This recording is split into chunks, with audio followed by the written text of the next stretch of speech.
হাদিস। ওই জায়গার মধ্যে একটা জায়গার নাম হইল মাকাম ইব্রাহিম। আছে না নাই বলেন? মাকাম ইব্রাহিম এটা বড় দামি জায়গা। এই জায়গার মধ্যে দাঁড়ায় দোয়া করতে দেরি হয়, আমার আল্লাহ বান্দার দোয়া কবুল করতে দেরি করে না। জবান খুলে বলেন না সুবহানাল্লাহ। হায়রে কুমিল্লার বাবার ওই নুমান শিবলি তাকায়া দেখে ওই মাকাম ইব্রাহিমের মধ্যে একটা যুবক চোখের পানি ফালাইয়া গড়াগড়ি করে সুন্দরভাবে কান্নাকাটি করতে শুরু করলো। নুমান শিবলি রহমাতুল্লাহি আলাইহি মনে মনে চিন্তা করলেন, কাবার মধ্যে তো অনেক মানুষ আছে, অনেক মানুষ আসা যাওয়া করে, মনে হয় তার অন্তরের ভিতরে অনেক ব্যথা, অনেক যন্ত্রণা, যেই কারণে কান্নাকাটি করে। কিছু না বলে উনি ওনার বাড়ির মধ্যে হজ শেষে চলে গেল।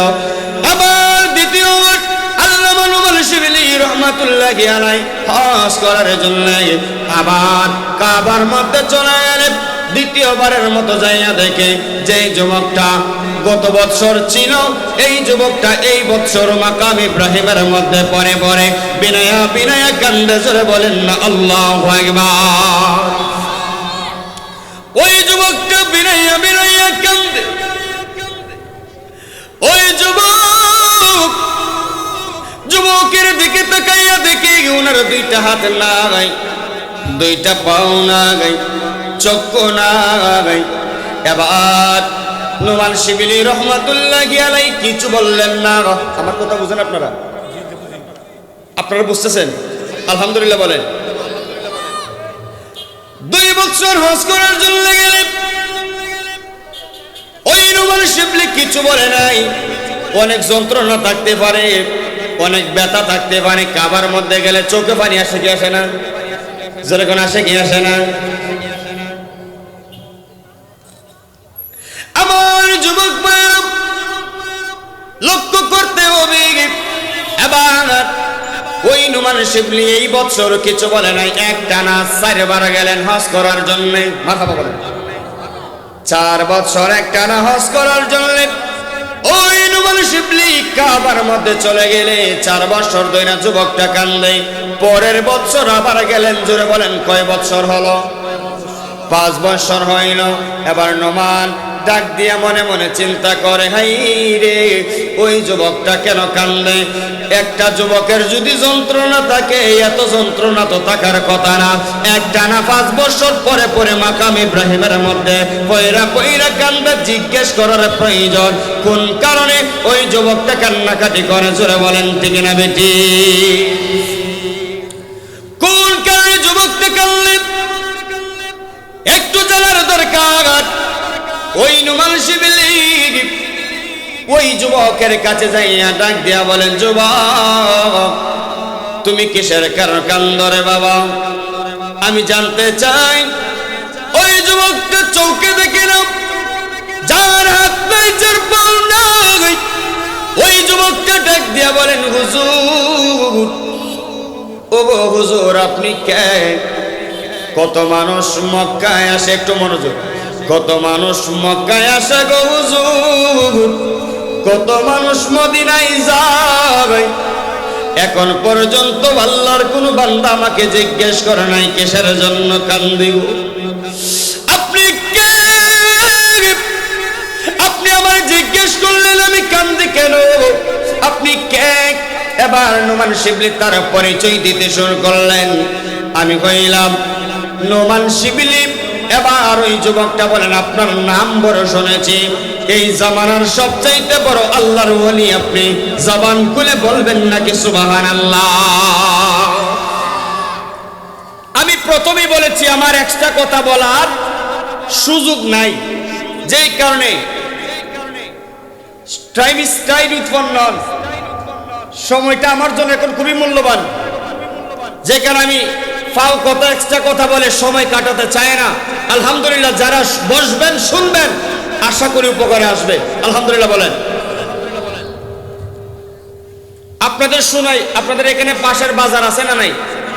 নাম কি? বরিশাল।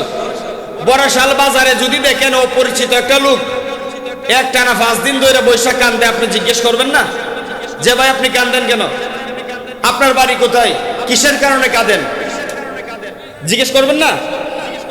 অবশ্যই জিজ্ঞেস করবেন আপনি। ও আল্লাহর ওলি নুমান শিবিলি রাহমাতুল্লাহি আলাইহি ডাক দিয়ে বলেন, যুবক রে, কিসের কারণে কান্দো? যারা যুবক আছো তাদের জন্য ওয়াজটা খুব ইমপ্রেস হবে, একটু মনোযোগ লাগাও। যুবকটা ডাক দিয়া কয়, হুজুর আল্লাহর ওলি গো, আমি কিসের কারণে কান্দে জানেননি? এইটা বড় ধরনের একটা হিস্টোরি গজল, আপনি কি শোনার টাইম আছে? আমি শুনতে চাই, তুমি বলো। ওই যুবকটা ডাক দিয়া কয়, আল্লাহর ওলি, আমি যখন ছোট্ট ছিলাম, আমার বাবা আমাকে রাইকা আমার বাবা পরপারে চলে গেল। আমি তখনও বুঝি নাই, আমি না বালক শিশু বাচ্চা। হুজুর গো, আমার মা আমার এই ছোট থেকে বাবার অবর্তমানে আমার মা ইচ্ছা করলে দ্বিতীয় বিয়ে বসতে পারতেন, দ্বিতীয় বিবাহের মধ্যে উনি আবদ্ধ হইতে পারতেন, কিন্তু গো হুজুর আমার মা আমার মুখের দিকে তাকাইয়া রে, আমার মুখের দিকে তাকাইয়া আমার মা দ্বিতীয় বিয়ে বসে নাই। আমার দেখা আমার লালন পালন করে আমাকে যখন 17-18 বছরের যুবক করলো, আমার মা বৃদ্ধ হয়ে গেল প্রায়। আমি মাকে জিজ্ঞেস করলাম, মা গো আর কষ্ট করা লাগবে না, এবার সংসারের দায়িত্ব আমি ছেলের হাতে নিয়ে নিলাম। সুবহানাল্লাহ। এরকম অনেক মানুষ আছে, সন্তান আছে যে যারা অল্প বয়সে মা হারা, অল্প বয়সে বাবা হারা। অনেক মা আছেন ছোট থাকতেই স্বামী মারা গেলে সন্তানের মুখের দিকে তাকায়া দ্বিতীয় বিয়ে বসে না, সন্তানের দিকে তাকায়া তার জীবনটা, গোটা জীবনটা কাটিয়ে দেয়। এরকম মহিলা আছে না নাই? বলেন জোরে কোন আছে না নাই? আমার যুবক ভাইয়েরা, ও শিক্ষিত সমাজ বন্ধুরা, আল্লামা নুমান শিবিলি রাহমাতুল্লাহি আলাইহি এবার ডাক দিয়া বলেন, রে পাগলা, তুমি তোমার জীবনে একটু বলো, আমি শুনি কি কারণে তোমার এই অবস্থা। যুবক বলেন, আমি যখন সংসারের দায়িত্ব নিলাম গো, আমার মা একদিন আমাকে বলতে লাগলো, বাবা রে, ও সন্তান, আমি আর কতদিন এই বয়সে তোমার রান্না বান্না করে খাওয়াবো?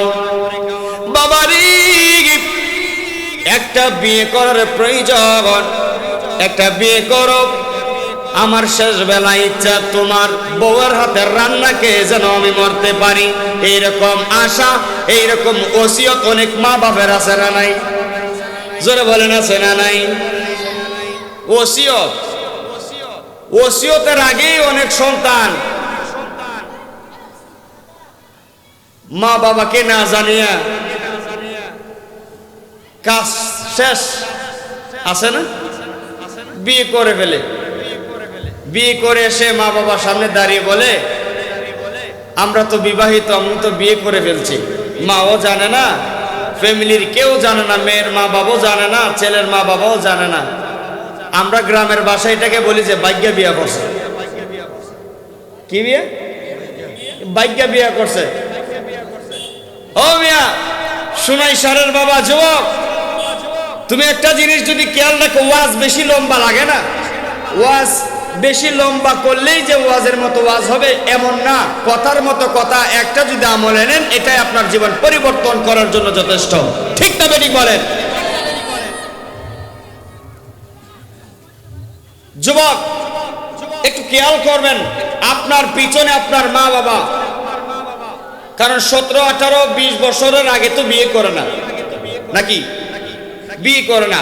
তো আপনার একটা নলেজে আমি একটা কথা দিয়ে দিচ্ছি যে 17, 18, 20 বছর পর্যন্ত আপনার পিছনে আপনার মা বাবা শ্রম দিয়েছে। ও মেয়ে, তোমার মা বাবা তোমার পিছনে 20 বছর, 16 বছর, 15 বছর, 18 বছর শ্রম দিয়েছে। আর তোমরা দুইজনে মিলিতভাবে কও, তুমি যদি হও রাজি, ডাকবো আমি বড়শাল বাজারে একজন কাজী। কথা বলেন না কেন? তুমি যদি তাকো রাজি, কুমিল্লার ক্যান্টনমেন্ট কাজী অফিসে একজন ডেকে নিব, চমৎকার একজন কাজী। আরে মা বাবা মানবে, পরে মানবে, কারণ ছেলের তোর ফালাইতো না, এটা জানে। ছেলেরে ফালাইতো না, মেয়েরও ধাক্কা দিয়ে ফালাইতো না। ওই তো 1-2 মাস, 6-7 মাস, 1 বছর একটু রাগারাগি ঘুষাঘুষি থাকবো, মন মাইন্ড একটু খারাপ থাকবে। তারপরে যখন একটা বাচ্চা কাচ্চা চলে আসবে, তখন নাতিরে না দেখে কি মা বাবা পারবো? এইরকম চিন্তা চেতনা অনেক আছে, কিন্তু আপনি চিন্তা করেন নাই 18 বছর 20 বছর আপনার মা বাবা আপনার পিছনে শ্রম দিয়েছেন। ওই মা বাবা আপনার অবশ্যই খারাপ চাবে না, আপনার ভবিষ্যৎ অন্ধকার হোক মা বাবা কখনো চাবে না। মা বাবা যত দুঃখে কষ্টে থাকুক না কেন, নিজের সন্তানের জন্য সবসময় আল্লাহর কাছে দোয়া করে, আল্লাহ আমার সন্তান ভালো থাকুক। ঠিক না বেরিক বলে? কষ্ট হতেছে আপনাদের?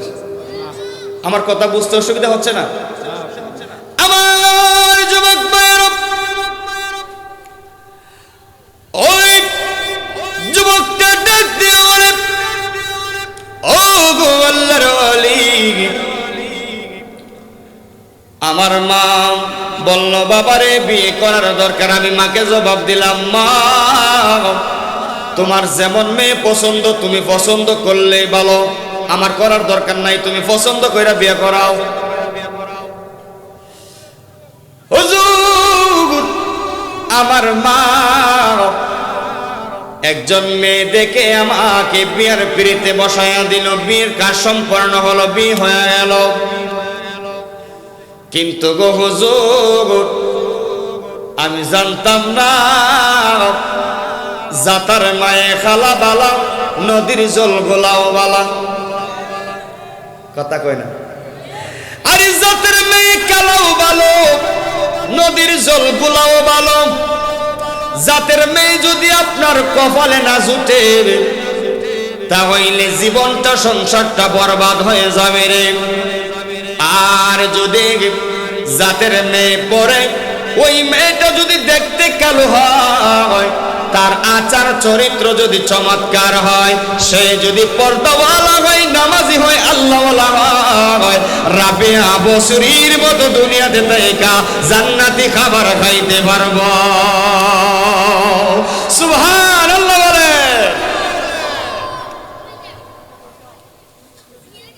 জান্নাতি খাবার। হযরত রাবিয়া বসরি নাম শুনেছেন আপনারা? যিনি জান্নাতি খাবার খেতেন দুনিয়াতে থেকে।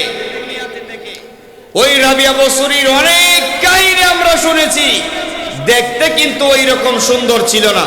রাবিয়া বসরি দেখতে তেমন সুন্দর না, কালো বর্ণের ছিল, বেশ্রী।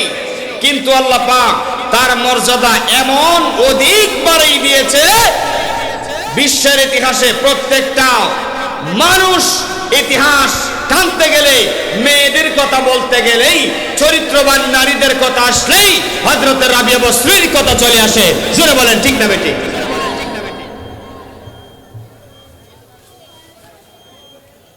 ওই দিকে যাব না হুজুর। আমি বিয়ে করলাম 3 মাস, 2 মাস, 5-7 মাস খুবই চমৎকার গিয়েছে। তারপরে যত সমস্যা, আমার স্ত্রী আমাকে রাতের বেলা ঘুমাইবার সময় কান পরা দেয়। কি বলে, ও স্বামী আর কতদিন জঙ্গলায় থাকবা, চলো না একটু আমরা শহরমুখী হয়ে যাই। এই জঙ্গলের ভিতরে যদি আমার ছেলে আসে মেয়ে আসে, দুনিয়াতে যদি ছেলে মেয়ে আলো বাতাস দেখে, এই জঙ্গলের মধ্যে আমরা যেভাবে বড় হয়েছি আমার ছেলে মেয়ে ওইভাবে বড় হতে পারবে না। একটু লেখাপড়া করার প্রয়োজন, একটু আধুনিকতার ছোঁয়া লাগানোর প্রয়োজন। তোমার মা যেহেতু এই জায়গার মধ্যে ছোট থেকে বড় হয়েছে, তোমার মাকে এই বাসার মধ্যে রাইখা চলো না তুমি আর আমি কুমিল্লা ক্যান্টনমেন্টে কান্দের ভাড়ার মধ্যে সুন্দর করে একটা বাসা গুছাইয়া রাখি। কথা বুঝেন নাই মনে? বিয়ের 6 মাস পরে হুজুর আমি আমার স্ত্রীকে বলতে লাগলাম, ওগে আমার স্ত্রী, যেই মা আমাকে ছোট থেকে লালন পালন করে বড় করলো রে, যে মা নিজের চিন্তা করে না, যেই মা নিজের দ্বিতীয় বিয়ের কথা চিন্তাও করে নাই, কল্পনাও করে নাই, ওই আমার স্ত্রী তোমাকে জানাই দিতে চাই, তুমি এরকম চিন্তা বাদ দাও। যতদিন আছি আমরা একসাথেই থাকতে চাই, বিকল্প কোনো চিন্তা আমার মাথার মধ্যে নাই। জবান খুলে কি বলবেন না সুবহানাল্লাহ? আল্লাহুম্মা সাল্লি। সাউন্ডটা একটু বাড়াই দাও না, কমাই দাও, বাড়াই দাও। আদনা বিয়ানা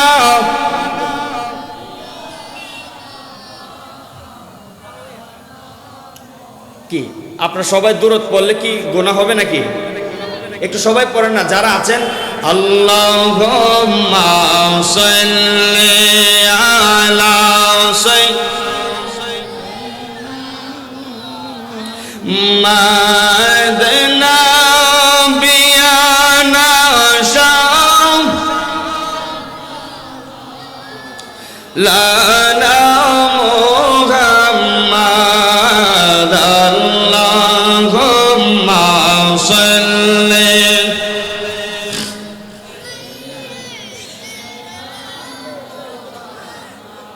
আল্লাহুম্মা সাল্লি ওয়া সাল্লিম ওয়া বারিক আলাইহি। একটু জবান খুলে মহব্বতে বলেন না মারহাবা। আমার বুঝির ও যুবক ভাইরা রে, এবার এইভাবে প্রতিদিন আমাকে যখন আমার স্ত্রী বলতে লাগলো, আমার স্ত্রী যখন আমাকে এই কথাগুলো বলতে লাগলো, আমার স্ত্রীকে প্রতিদিন বোঝায়, ওই আমার সহধর্মিনী, আমার মাকে রেখে আমি কোথায় যাব রে, আমার মাকে রেখে আমি কোন জায়গার মধ্যে থাকবো? যেই মা নিজে নাকি আমারে খাওয়াইল, 10 মাস 10 দিন গর্ভে ধারণ করেছে রে, ওই মারে রেখে আমি কোন জায়গার মধ্যে যাব? কিন্তু স্ত্রীর প্রতিদিনের কথা, ভালো কথা তিক্ত হয়ে গেল। ভালো কথাটা মাঝে মাঝে রেগুলার যখন বলতে শুরু করলো, আমার ব্রেইনে কাজ করে না, মাথার চওড়া হয়ে গেল। হুজুর সারাদিন আমি জঙ্গলের ভিতরে কাটি, গাছ কুবাইয়া ওই গাছটার লাকড়ি বানাইয়া আমি যখন বাজারে বিক্রি করে ওই কাঠগুলো আমি সংসারের জন্য খাওয়া দাওয়ার ব্যবস্থা করাই। চাউল কিনি, ডাল কিনি, আনাজ তরকারি কিনি, সারাদিন আমার এই কাজ। হুজুর একদিন আমার স্ত্রীকে বললাম, ও সহধর্মিনী, একটা কাজ করো রে, আজকে আমার কাজের চাপ আছে বেশি, আজকে আমার কাজ হবে বেশি, আস্তে সন্ধ্যা হয়ে যাবে, একটা কাজ করো রে, আমার খাবারটা, জোহরের খাবারটা, দুপুরের খাবারটা আমাকে তুমি নিয়ে একটু পাহাড়ের মধ্যে নিয়ে দিয়ে আসবা, অথবা কাউকে দিয়ে পাঠাইয়া দেবা, আমি আজকে আসতে পারবো না। এই কথা বলে যখন আমি জঙ্গলের মধ্যে চলে যাই, হঠাৎ করে কাজ করতে করতে হুজুর গো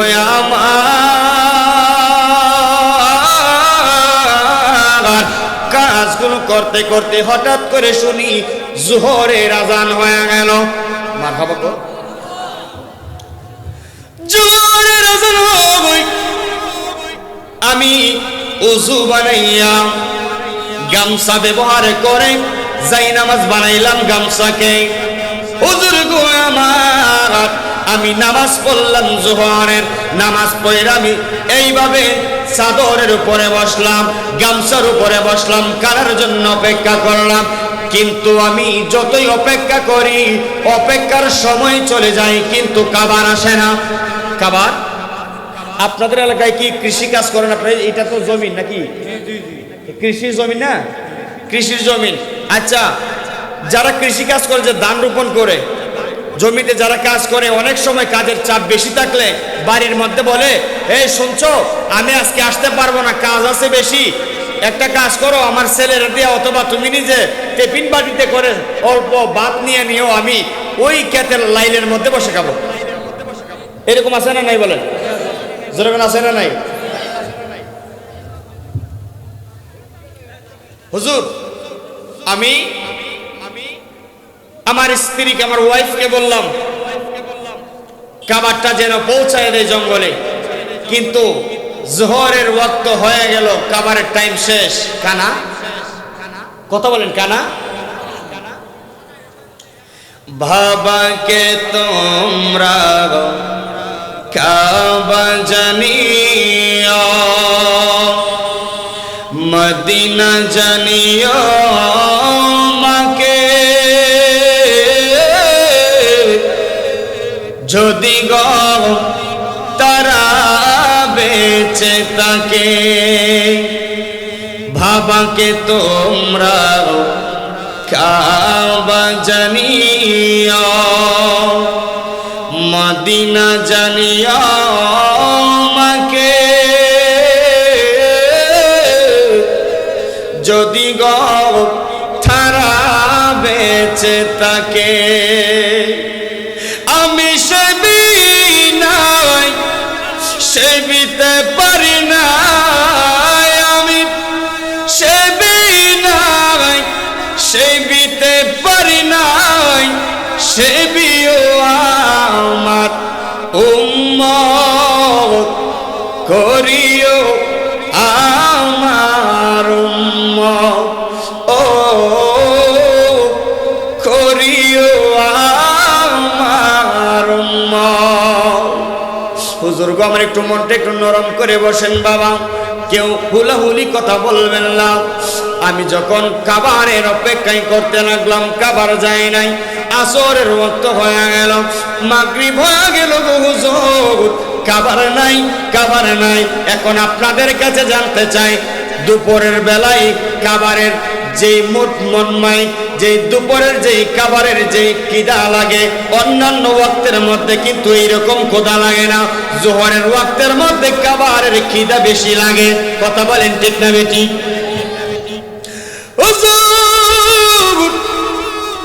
খিদার যন্ত্রণায় মাথা যখন আমার উলট পালট হয়ে গেল, ভালো কথা বললে ওরা উঠে। আমি রাত্র গভীরে, ঠান্ডার রাত, কুয়াশার রাত, আমি যখন বাজার সদাই লইয়া বাড়ির উঠানের মধ্যে আঙ্গিনায় প্রবেশ করলাম, ডাক দিল, বিবি কোথায়, দরজা খুলো। আমার মা ওই দিকে রান্না করে লাকড়ি জ্বালাইয়া শীতের বেলায় আগুন তাপায়। আমার স্ত্রী দরজাটা টাস করে খুললেন।